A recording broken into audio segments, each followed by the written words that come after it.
So. Well, thank you. You're welcome. And you can give yourself a little introduction, I guess. Yeah, I got it. Okay. So I don't. See, how do we start from the beginning? Let's see, slideshow. Here's the. There we go. Okay. And now I'm guessing to forward, you just have to hit that button. I think it's probably this one. Oh, okay. Usually. Yep. All right. Good morning. So here's my guess. About half of you are here because of the new MS4 Phase 2 program. Am I right? How many municipal entities do we have? That's what I figured. How many design engineers other than Kevin and myself? There we go. Okay. Well, here's the real basic theme here. By the time it gets to you, if it hasn't been done, you're in trouble. If we didn't design it right, it wasn't built right, it wasn't inspected during construction, and operation of it is not being done properly, maintenance is going to be a major headache, and it's liable to fall on you. And very little in Pennsylvania State Code has been set up to help you in that respect. I'm a senior engineer with Klein Schmidt Associates. I got to give them a plug. They pay my salary. I'm licensed in 5 states. Every single one of them have a very different approach to it.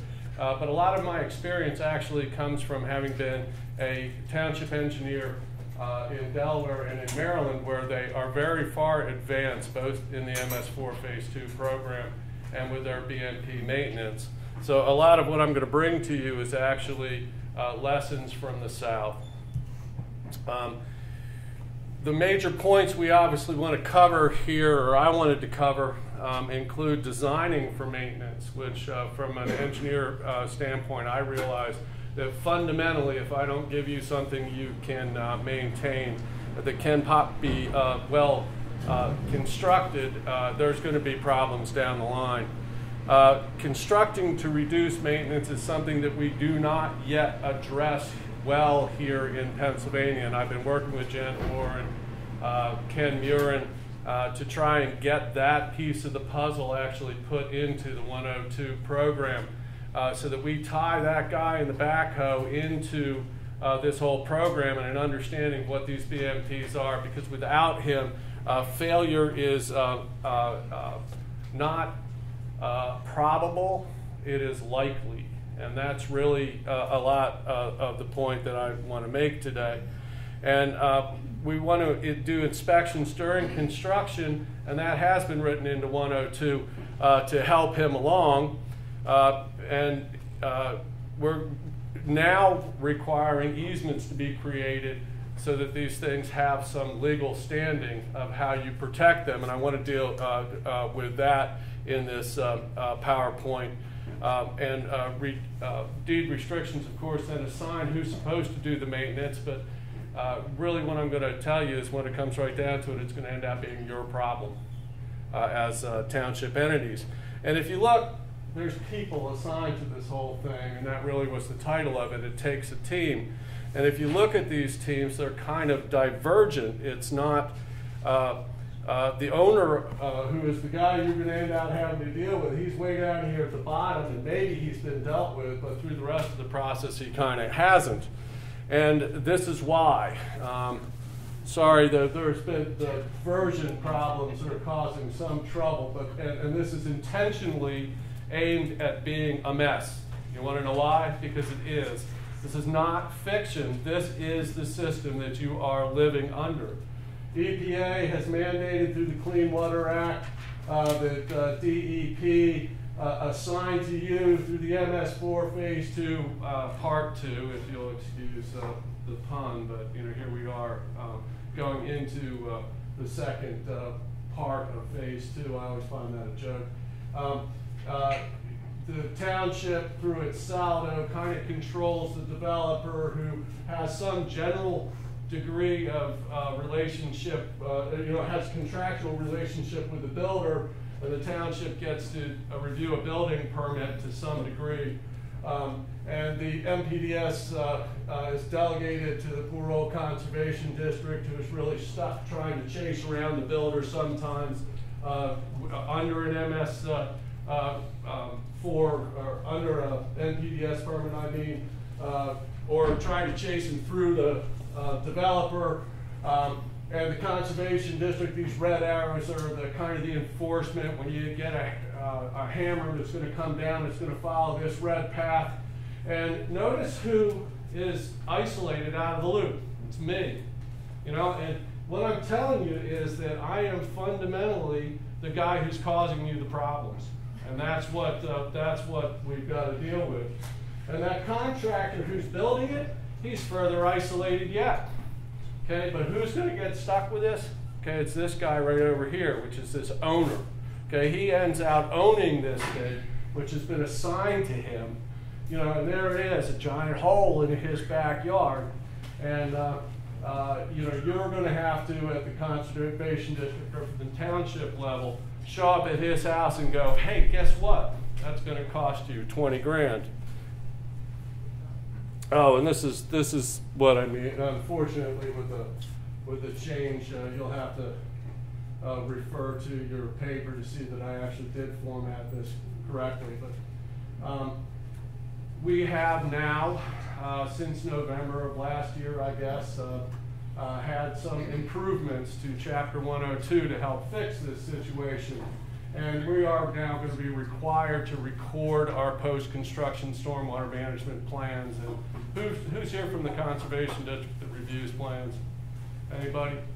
My guess is there's been 2 or 3 recorded, because we got this law, the economy collapsed, the chances of there being too many recorded post-construction stormwater management plans at this point is fairly slim.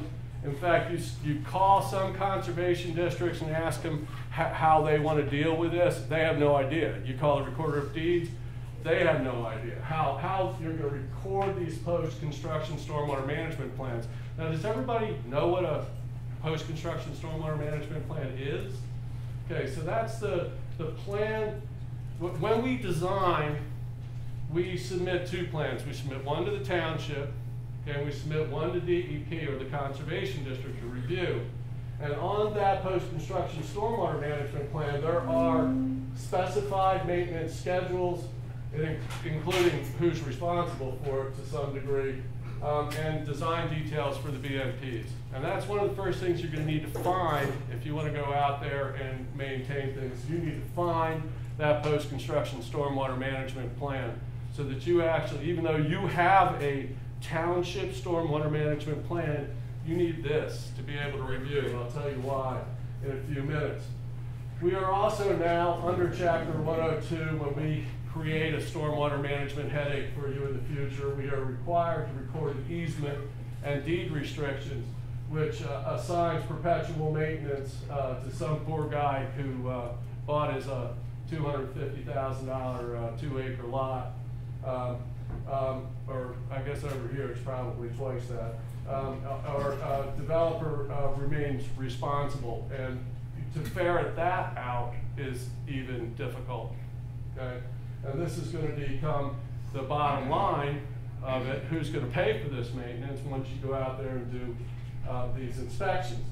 So it also requires, under Chapter 102, that the developer must provide some sort of inspection service during the critical stages of construction, and that may or may not be by the design engineer. Okay.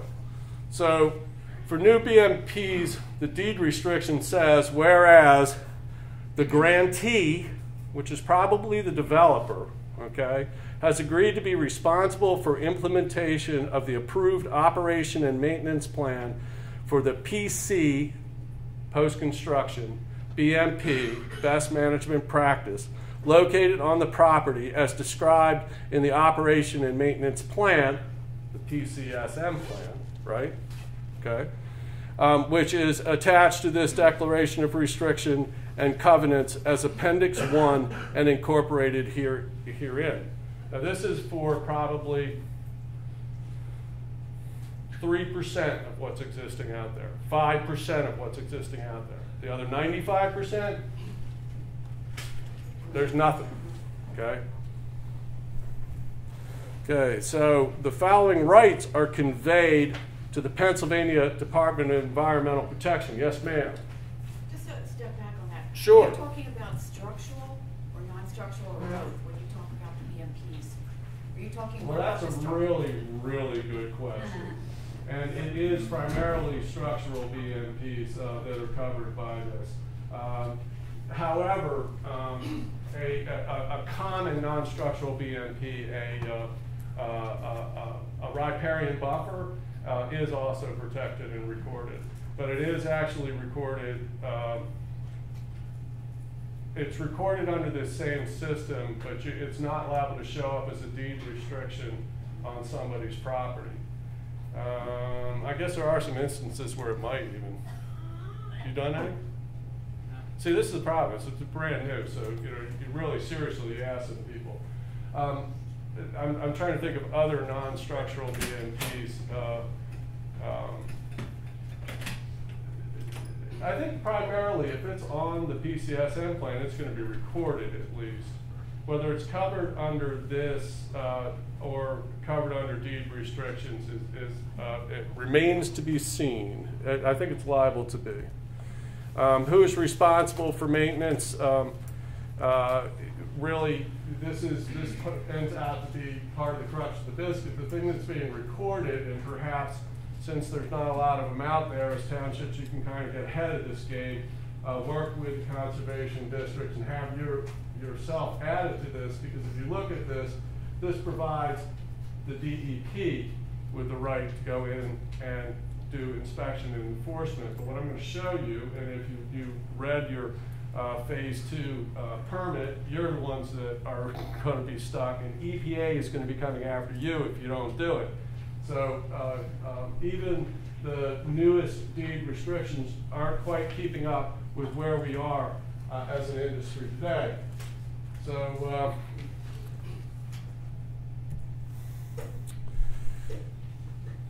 as I said, NPDES phase 2 really makes townships responsible, and in basic terms, you are responsible to, at minimum, inspect all BMPs within your NS4 every 5 years.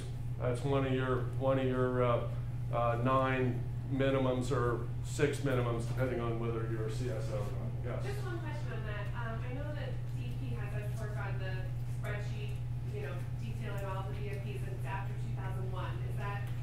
Is it still after 2001 once BMPs were installed after 2001, or is it ever in the history of the township?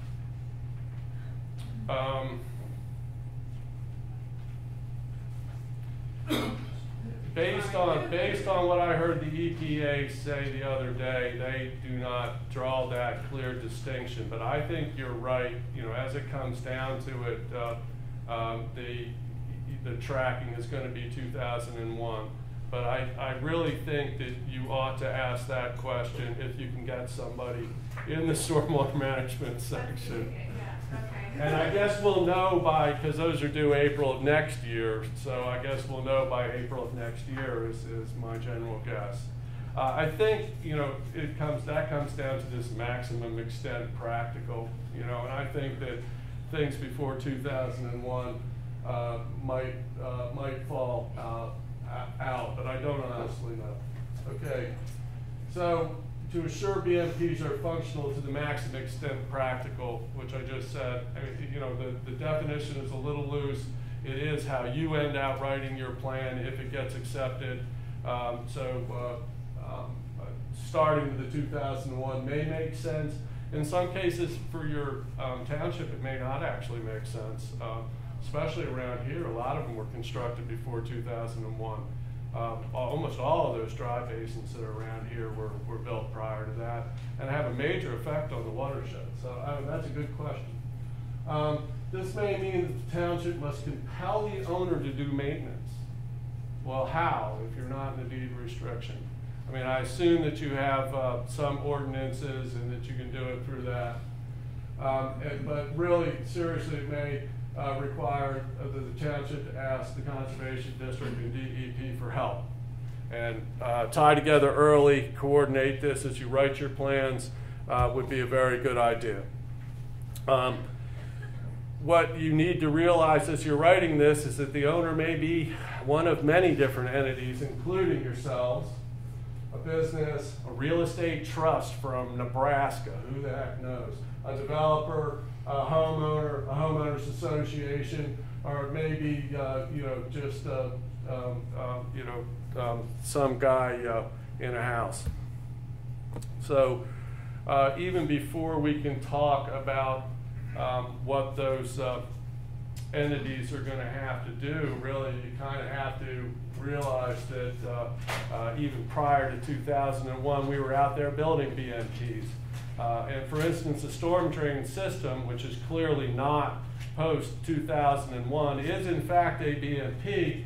And that was really the first thing we were trying to do, is figure out some way to get the mud out of the roadways. After the 40s, we really started to get the stormwater into a ditch.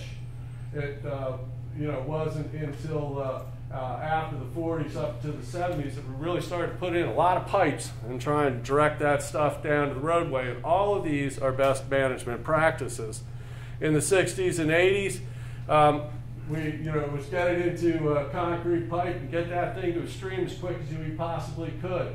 And this changing paradigm has made it difficult for us engineers to actually get you practical solutions, because as soon as we were told to get it in the pipe and get it to the stream as quick as possible to prevent flooding, they turned around and said get it into a stormwater management pond. We started to build these big muddy ponds all over the place. BMP, big muddy pond, I assume you all heard that one. And from 90 to 97, it was, whoa, wait a minute, we don't want it in pipes anymore. Get it into a swale, run it down the side of the road again. So now we're back, to where we were nearly 40 years prior to that. So after 50 years of constant change, we're now into, get it out of the stormwater management pond and get it into green infrastructure. And that's where it becomes really complicated for you identifying what it is for maintenance. And we will follow up on that. Infiltration is something I'm going to focus on a lot, because especially here in Pennsylvania, we try and infiltrate large quantities of water. And if these facilities end up failing, it will have a serious consequence to our streams. So that was really in favor in the beginning of the 2000s.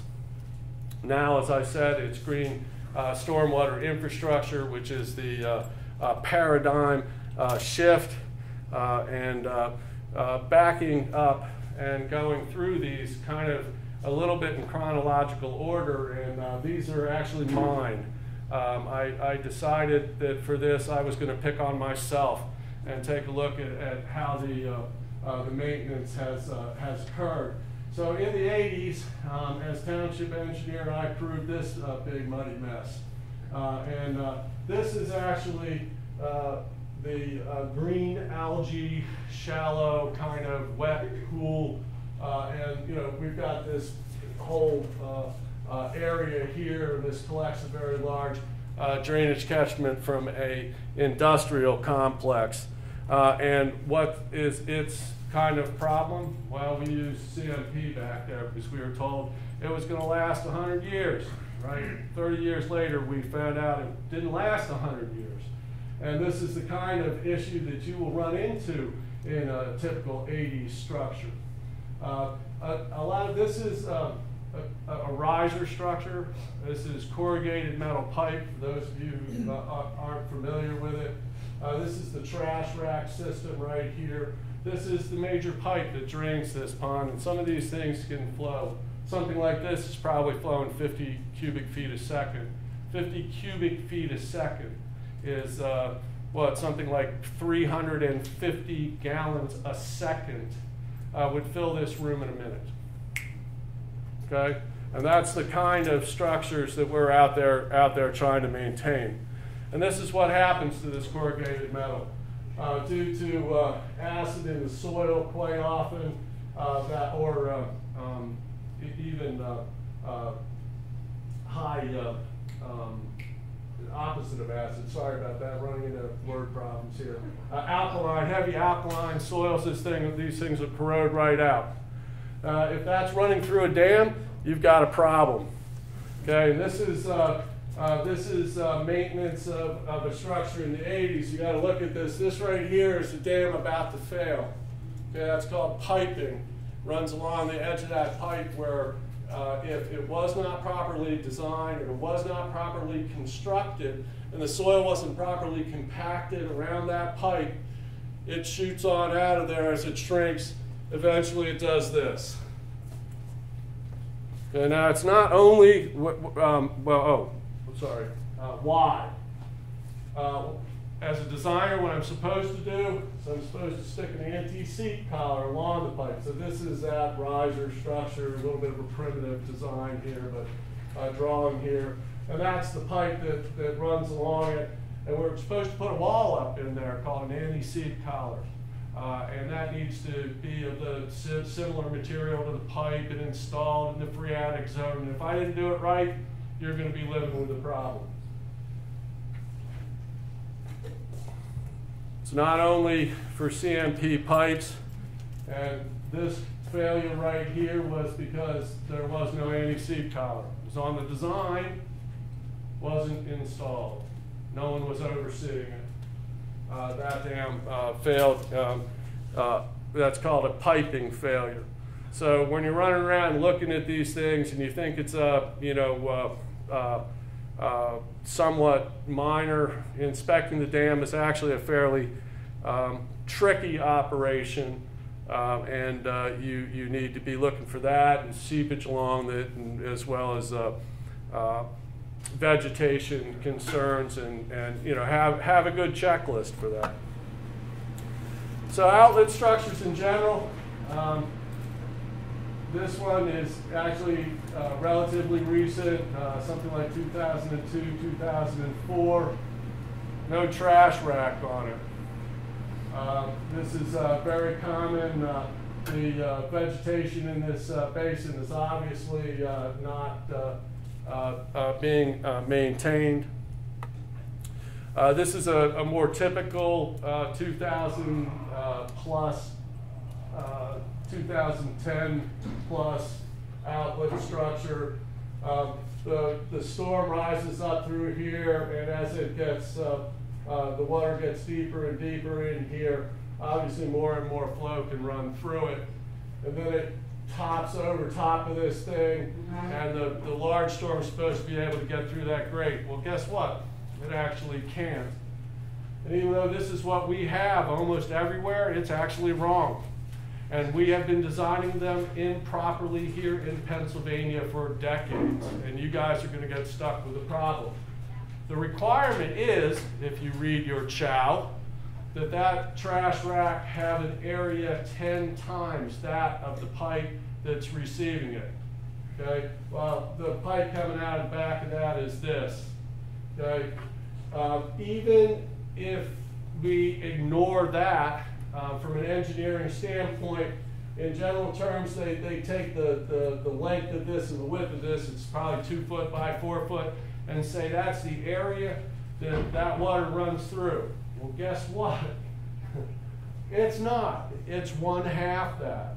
Every single one of these that are out there, are a large percentage of them that are out there are actually undersized. This one probably would run better until the pipe clogs, but there should be some kind of a rack on it. This is what happens to those little racks, and this is why it's not going to work having them in general terms. So even as you go through this, the portion of these that you're actually going to have to take a look at and go, you know what, we've got to put a decent trash rack on this. It's going to be relatively high. Here's a common situation that you see. Here's a basin, been in operation as a basin for 3 to 5 years, I think it is, but guess what? That's the erosion and sediment control riser stuck on the front of it. Okay, so there's an orifice, which is a little hole at the bottom. It's supposed to drain the small storms way back in here. There's supposed to be a trash rack over it, but this is still what was required during erosion and sediment control. And decades after mine were constructed, I went back and still found erosion and sediment control structures on them. There's one that I'm going to show you later that was the case, and I had to rebuild it. This is not adequate. PVC pipe sticking out into nowhere. In the first place, that pipe will float. Eventually, it'll break. The UV will disintegrate it. That's not an adequate situation. Here's one that I really, don't know whether, the trash rack really quite qualifies as 10 to 1.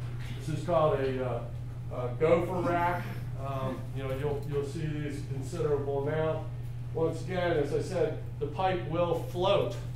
Okay, so they pop this concrete collar on to keep it from floating, but it's obviously going to obstruct flow down that path. Another trash rack.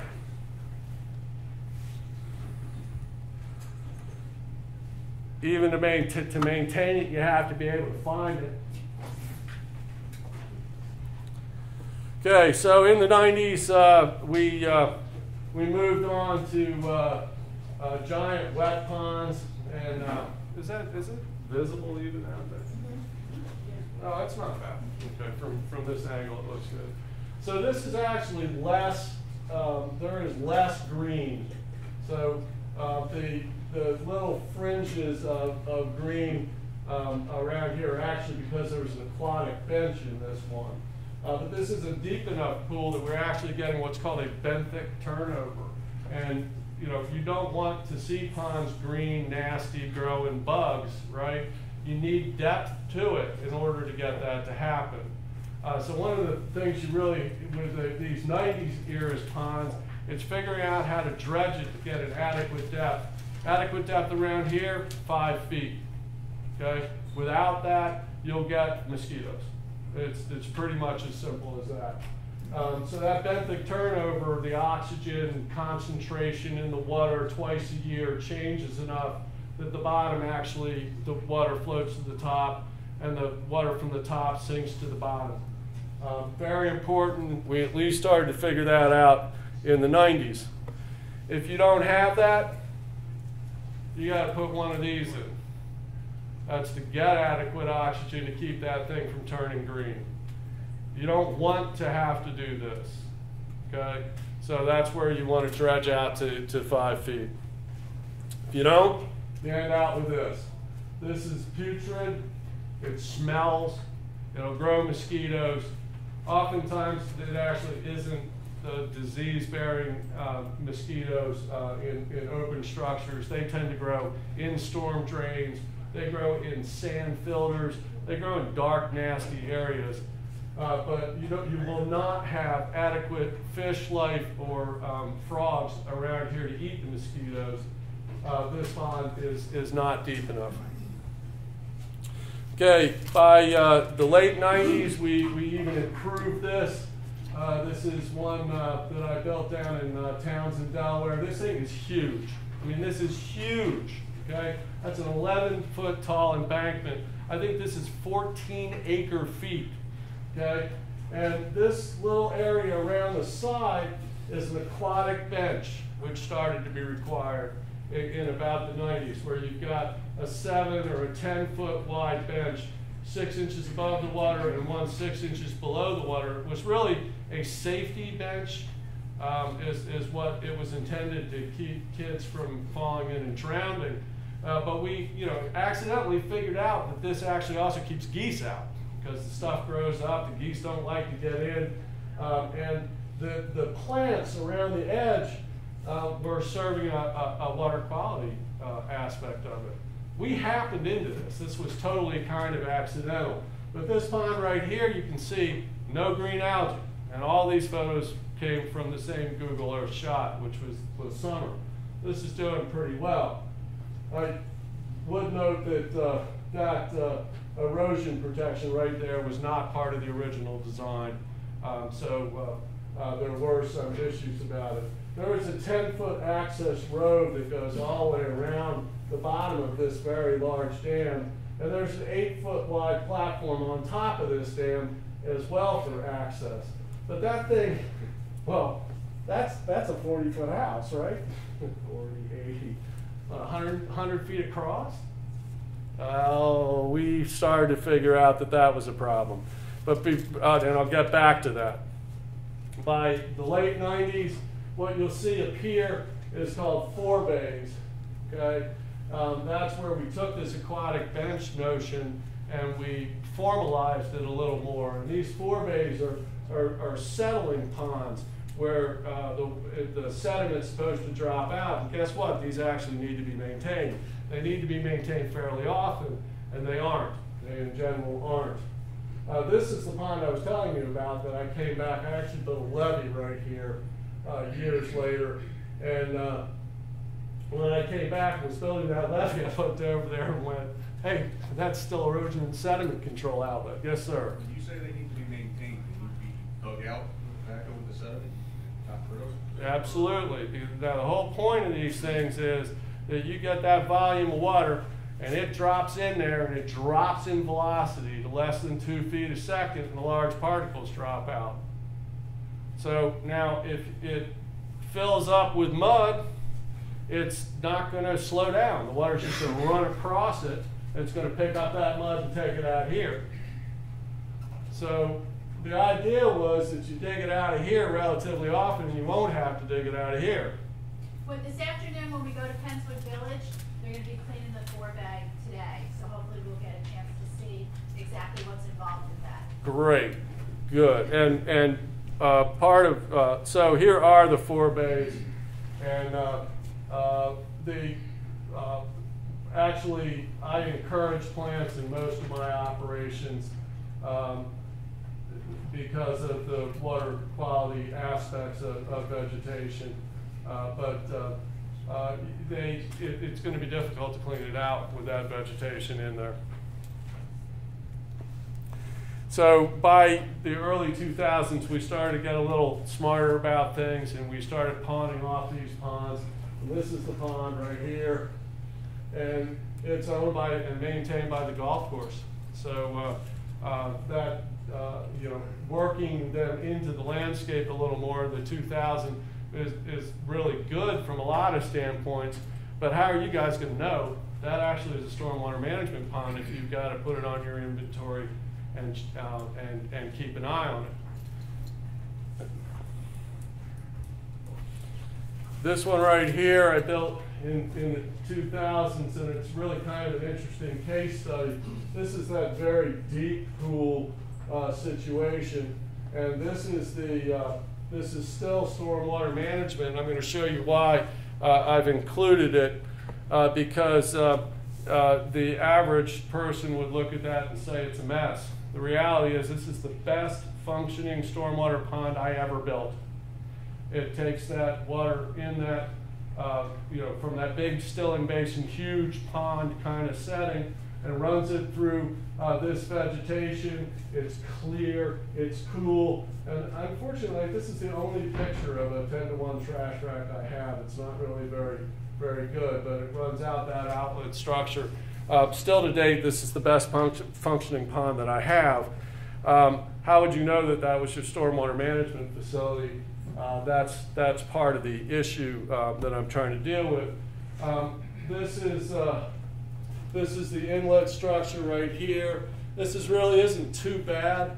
I mean, you don't see a big pile of mud right here, but this stone should be cleaned out occasionally.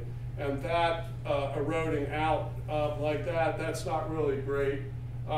You don't want to take this and allow it to be in a situation where it's going to erode into the pond, taking more sediment into it. But otherwise, in this 2011 visit, a decade after this was completed, I was in all fairly pleased with it. Now this is not mine, I'm proud to say, a wetland pond that needs a little cleanup.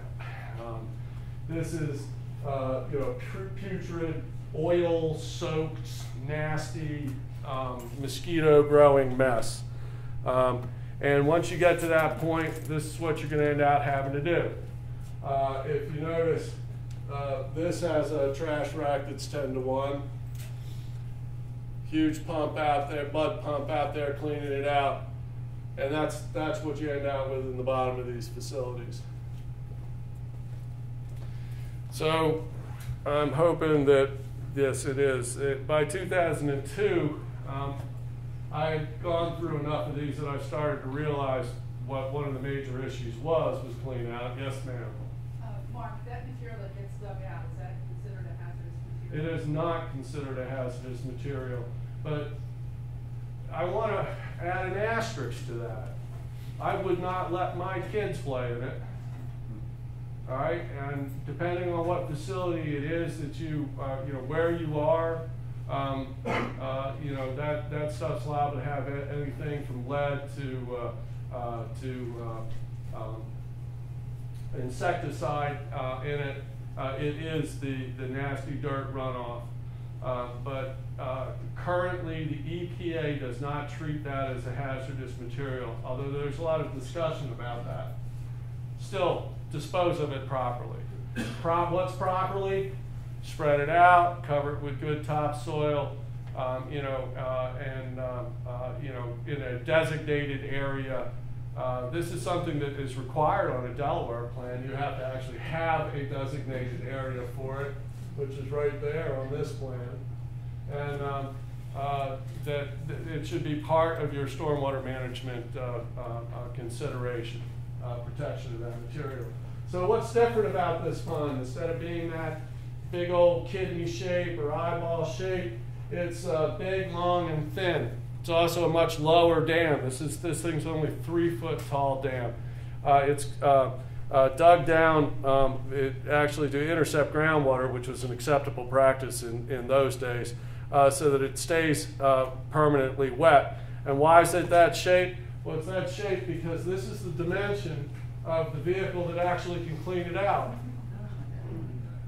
So you drive along the embankment, you want to be able to limit that to 30 feet or so of reach from each direction, and then you're not anywhere near it as much money cleaning it out. So how much of this is well known and considered and in the current BMP manual? 0. How much of this is going to be in the new BMP manual? Considerable amount. I actually am chairman of PASTW. We are rewriting the BMP manual for the state of Pennsylvania as a public-private partnership, and we're intending on including this requirement in the wet pond section. So here's a circa 2013 pond, and once again, it's got that long, wide aspect to it. But if you look real carefully, the access to this pond when I approved it was right through here, but now they've gone back and slammed in another set of buildings.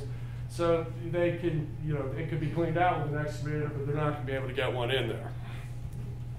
Okay, so here we are coming up to in the 2000s, into that era where we tried to get away from ponds successfully, into the green stormwater infrastructure. And this is a bioretention facility, and this is 9 years after it was constructed. This is the floor bay. This is called a level spreader right here.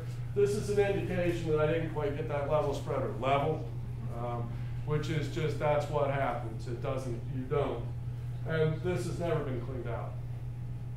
That stuff was on my final checklist when I checked it out when it was finished construction. And this is what I mean. If we don't build it right, if it's not constructed right, and if there's not a hammer when it's built, you're living with the problem. So bioretention facilities and most green infrastructure have these very similar components. They have an underdrain system. Okay? They've got number 57 stone, washed stone that you use for driveways around that. And almost every single one of them call out a protective layer of filter fabric. Well, guess what? That's wrong. We should have never put them in there. Guess what? We've been putting them in there for 10 years. This stuff fails. And a lot of this stuff that in the next section I borrowed from the Chesapeake Bay watershed, I was going to point out to Mary Ellen that we all borrow from other people. So they're saying no longer put that in there. Put pea gravel separators in there. Yes, sir. How does that deteriorate, or does it just fill up with Clogs up. The whole point of that stuff is it's going to filter it out. Well, if it filters it out, guess what?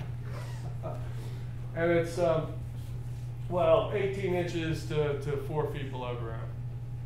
Now you got a big headache, okay? So you've got some kind of a soil media in here, and there's been several changes to that over the course of the year. So depending on what year we build it, you're going to have different problems with it. And that's about basically what it comes down to. Let me click back to this one just a second. The reason there's nothing out here is that we had realized by this point, I think this was probably 4 years after, not Anne Arundel County, Prince George's County, Maryland actually came out and published their first paper and their first soil mix. And we realized after having built several of them that soil mix had too much clay in it. This one had almost no organics in it whatsoever. So the planting is all on the edges. And so we went from a substance that had a great deal of loams and sands mixed together to something that was purely sands and peat moss mixed together. And now peat moss is largely out of favor because it's not a sustainable mixture. So we're going back to the loams. And especially over in Chester County, we use mushroom soil. Well, mushroom soil actually has a problem because it's straw, so it tends to mat together. Digested straw, that is. If you're not familiar with it, this is horse manure, and it mats together, and it causes infiltration problems. Well, we knew that back in 2000. But now we're going back to it here in Pennsylvania. You're going to find various mixes with various different problems, and some of those problems we'll go through here. One component of most of these is this pea gravel curtain drain, which is intended to, if this is sloping down. Falling off the edge of the parking lot, and then it dissipates the velocity as it falls into it. And it took us a while to figure out that you had to use number 3 here. When these things were originally designed, they were designed as pea gravel. Well, pea gravel will just wash on out of there. So number 3, this is really what works, but it took us about like 4 years, so there's dozens of them out there with different degrees of that. And even to learn that you had to have this step off here so that the stuff didn't back up right here took us a while. This one works pretty well, and it took us 4 years to get there. It's typical problems that you're going to find. This is unfortunately one that I finished in 2008. It ain't working real well. Went out there and visited it in 2011. Planting, as you're going to have the various mixes, you're going to have properly landscaped stuff. That may or may not be the case. No one's requiring a landscaper to sign and seal these plans. Planting is going to be one of the major issues you're going to face. Here's a good example of a planting problem. This one I think I did in 2004, and it's really just weeds at this point, but it actually functions pretty well. A typical problem you're gonna run into is, once again, at the outlet structure. Depending on how this was installed and where how well it was sealed, that material is going to be able to escape into the pipe and out the outlet structure. And that's what's happened here. This is actually between the parking lot and the outlet structure itself. So that's at the junction into the main storm drain. Was not well sealed, and the soil is washing out. Very common issue you're going to run into. So this material right here is not what's supposed to be in there. That's nasty, kind of wet. It's probably left over from construction, and this is a lot my point. Even years later, that stuff was probably what washed off the site when it was being built. This is supposed to be filled up to here. Okay, so it's subsided pretty well. And these pockets of water were well after a storm, and this was a winter shot, but you know, it didn't appear to be much in the way of what we had intended to be living in there. This isn't that old. This is only 4 or 5 years old, and as I said, the other one was brand new. So what do you got to do? Well, this is directly borrowed from the Chesapeake Bay. This sediment washed in, it's got to be taken out. And that's what's wrong with this. This is all sediment that's washed in and is choking out the plants. The first thing you got to do is dig into it to find out how deep it goes. Obviously, it's going to end up having to be removed. The very common problem, according to the Chesapeake Bay, is that you just keep putting the mulch in, keep putting mulch in, keep putting the mulch in. You're higher than your inlet eventually. The inlets themselves, you really kind of need to keep clean. Very urban setting. That one is not mine. This is not mine either, but this is a very typical problem that you will see. The velocity gets high enough coming down off of this, and it hits there's that stone curtain drain, they call it, and that is not dissipating the velocity adequately, and it is eroding out in here, and this stuff ends up being deposited into the facility. The erosion at the inlets needs to be stopped. This right here is an unlevel facility. So the facility is out here, but it was, you know, mulched to here. So this guy, it's sloped up like this. That isn't going to work. Mulch is not intended to carry a velocity, to hold against a velocity. These facilities, in general terms, need to have some kind of dissipated energy entrance to a level surface.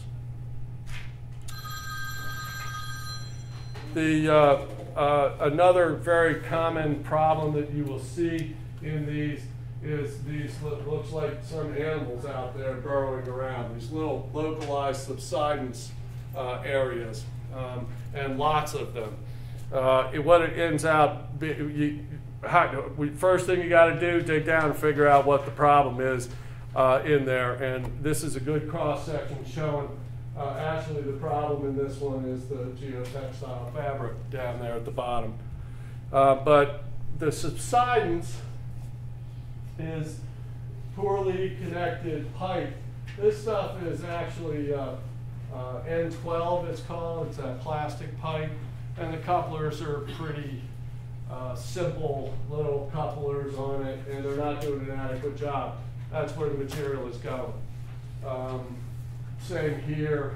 This is actually a view down into the outlet structure. That's where all the sediment is. So a cross section of what's going on. It's settling into the broken pipe, washing down the system. $40,000 to fix something like this. Okay, so by about 2007, it became cost prohibitive to be doing, we did that era of like 2004 to 2007 where it was bioretention facilities. That's what we were building. After that, I got back to some of the basics, but with a lot of really cleaned up concepts in my opinion. This is a 4-bag. It's 5 foot deep. It's within the facility. This whole thing is the facility. You can drive around in here. So during the storm, what happens is it settles in that 4-bag, and then it runs as sheet flow to the outlet bag. Comes out the outlet. Works a lot better. You're able to get vehicles into it. This is a infiltration facility right here. And it's a particular interest because it's a very slow infiltration facility. So I didn't vegetate it, and we'll get back to that here in a minute. Another pond very similar to that one. They work pretty well. The problem with this is that it was actually supposed to be planted with wetland plants, but the guy decided he liked the mowed lawn. Opposite problem from what usually happens. During construction, this configuration works really well because all of the sediment washes into that one 4-bay. You're kind of contained. It's contained. You're able to clean it out. It's not fouling up the whole pond. So this configuration kind of works out pretty well. This is a picture of it. Now you can't really tell that it's a stormwater facility even, but as I say, there's supposed to be a considerable amount more plants in here, and it works out pretty well. There's a better shot of it a couple of years later. There we go, 10-to-1. That's a trash rack. That's what they all should look like. And my guess is over the next 10 years, that's one of the major things you're going to be ending up dealing with. So this configuration, it might even be hard to identify that it is all a pond. During construction, that is a Google Earth shot of sediment running down a hill. This is like something in the neighborhood of 5 acres of sediment. And there's the poor bioretention facility that's going to receive it. Okay. And this really becomes a kind of serious situation. Erosion on the site, you need to deal with it. If you don't, you find your basin, you see the erosion up, you clean the basin, you don't fix the erosion, guess what? You're going to be back there in 2 years. During construction is when it mostly happens. This is all just completely wrong. This was hydroseeded, it didn't go to work. Not enough trash rack on this thing. That thing's supposed to be fastened to the front. What are you going to do with all that stuff? And this is, a picture, and that's a small red pen. I'm out there marking up my plans as I look at it. And this is what I find kind of everywhere around the edge of the stormwater management facility. And if this happens to be an infiltration facility, we have a serious problem. And how would you tell this was an infiltration facility? How could you tell it from a pond? Well, if I didn't know that I approved this as an infiltration facility, I don't think I would be able to tell. So that's vegetation in the bottom. And here are a contrasting of two of these stormwater infiltration basins. That's a person right there. This whole thing is a basin. Okay, it's huge. It's designed to the new BMP manual, 5-to-1 to 10-to-1 loading ratio. It's bigger than the building. Okay. It would be difficult to really identify that it is in fact an infiltration facility. Infiltration's pretty good. It's supposed to be mowed. It is supposed to be in meadow grasses. It's supposed to be mowed twice a year. I think they're doing it. It's looking pretty good. This is the one that I was telling you is a very slow infiltration facility. If you can't get the vegetation to be established, this is a viable option. This is triple washed riprap placed over top of geotextile fabric in the bottom of that basin. And the geotextile is a problem. Interesting story about this. The infiltration rate was considerably higher. It only takes water from the roof. No way they could mess that up, right? I mean, you know, we're not going to get large loads of sediment. It's isolated from the erosion and sediment control completely. There's actually a ditch, even though this erosion shows up here, there's a little ditch runs around the outside of it. No way they could get muck in there. Got a call from the construction manager during construction. Hey, I want to hook this up to the roof drain of the building. The building's built, the roof's up there, everything's good, everything should be fine. We debated it. I sent them out a memo that said, you know, you got to be sure that no construction debris ends out in there. They hook it up to the storm drain. These parapets hadn't been built yet. So the masons are up there on the roof, washing out their mortar into the storm drain, ran down in this facility, cut the infiltration rate down to 1/3, okay, in one day. And I tested it previously and tested it afterwards. It was a mess. Well, did they ever fix it? No. Whose problem is it now? Yours.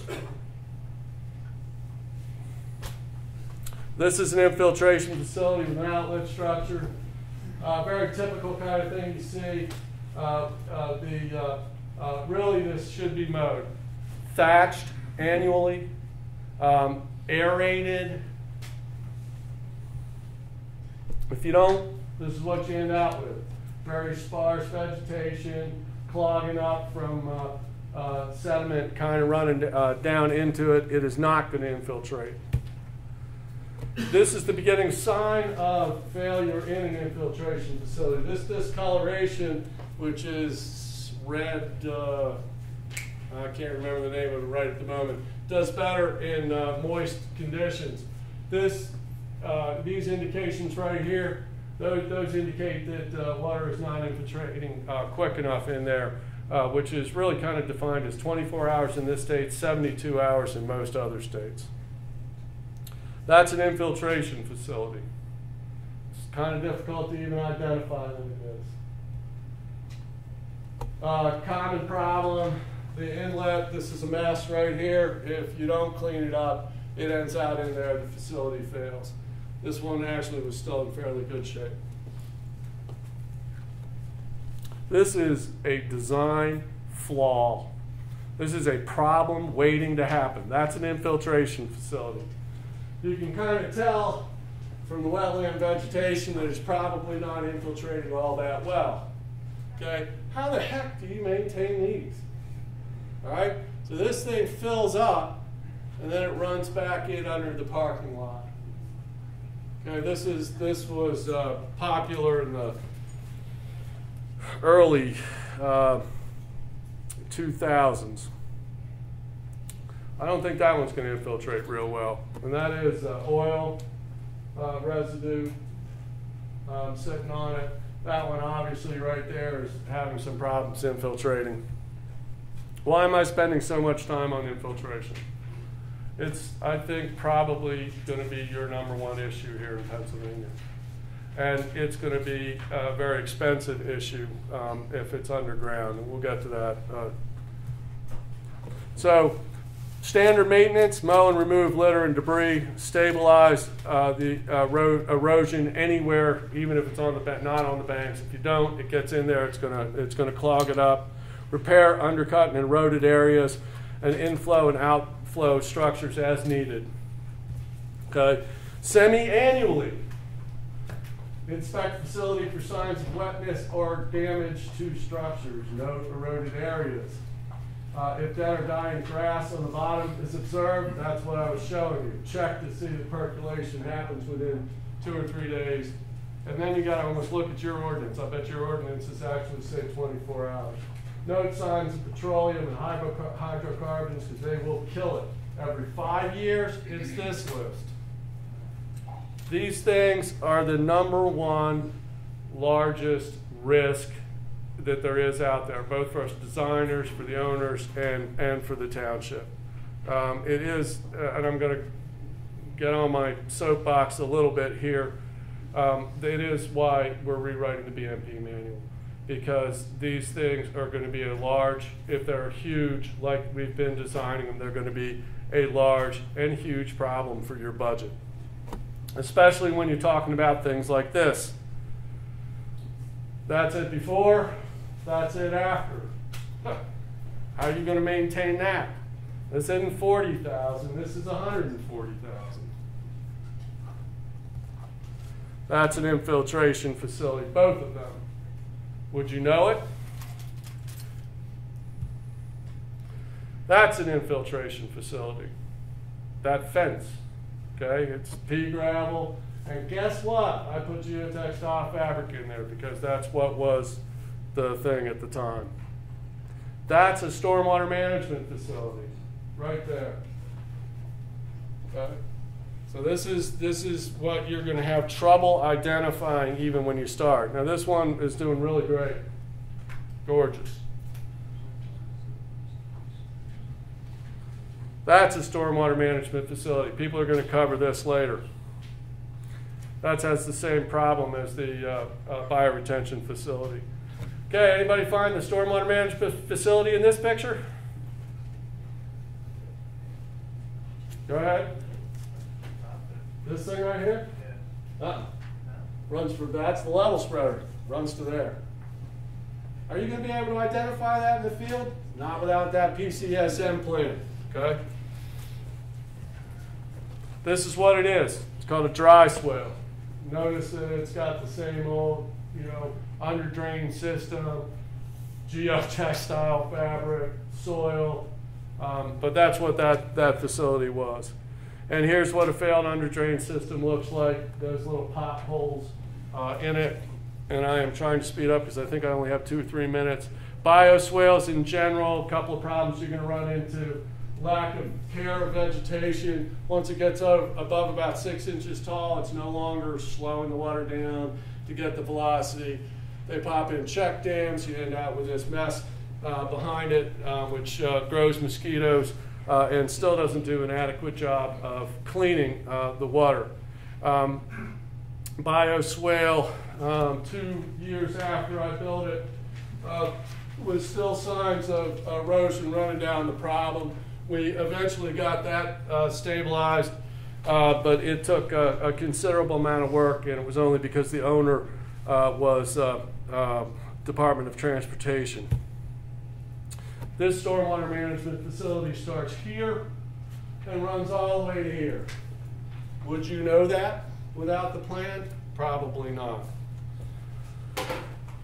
That swale is supposed to be, this riprap is supposed to be clean. It is kind of the common problem. You get right down to the bottom of these things and the velocity gets high enough and somehow it gets concentrated. This is a problem. Both of these sets of erosion at the bottom of a swale are real common. Another shot of the bottom of the system eroding. The rock's not anywhere near big enough to take care of it. That rock's big enough, doesn't go far enough. Filter strips are bioswales laid out flat. They have all the same problems. That thing on the right, that is in fact a stormwater management facility. Would you know it? The theme of the day. Storm drains are in fact BMPs. They have to be maintained. During construction, they oftentimes look like this. You'll even find them years later with them like that. Then we have manufactured devices. These are actually little canisters of compressed leaf stuff. Okay, you're going to have these hiding underneath manholes in grates throughout your township. I know several townships who believe that installing these are actually the only answer to their MS4 permit requirement. They have no land to build big BMPs, therefore they're going to be installing manufactured devices. These are toxic. These things we dispose of in landfills when we dispose of them. So that's, they're a little, we call them diapers. And thank you. I'm a minute over actually, but do I have time to entertain questions? Absolutely. Yes, sir. According to the MS4 regulations, then, our town, by the way, has a low impact development stormwater management ordinance. Good. And like new homes, we stress swales, rainwaters, things like that. So they're right into the deed of the property itself. So according to these regulations, within every 5 years, the township is going to have to inspect those facilities. Is that correct? That is correct. That is my understanding. And I think you have, over the next year, that's going to become a little more clear. But yes, that is my understanding. Actually, I think it's an excellent idea because it really holds the homeowner responsible for, taking care of these systems. Homeowner and homeowners association. Now, I think what you're going to find, though, is you're going to see 10 years of these homeowners associations declaring bankruptcy and walking away from it. So I have mixed feelings about this. I will tell you that Delaware does not permit any stormwater management on an individual's lot. And we spent millions going back and cleaning up ponds and then giving them back to the homeowners association, making them sign a document that said, I will now take care of this. And I think that's something else you're going to face. You're going to go in there and go, this thing's vast, and they're going to go, I ain't got 40 grand. You're going to have to come up with a 40 grand and then make them sign a paper. Come up with a 40 grand, do the work, and then make them sign a paper. And you have to enforce. Say again? Then you have to enforce. And then you have to enforce, yeah. So I mean, if your ordinance is good enough, you might have it. The problem is, 2 kids and a widow. What are you going to do? Turn around the street? I mean, It's a brutal world.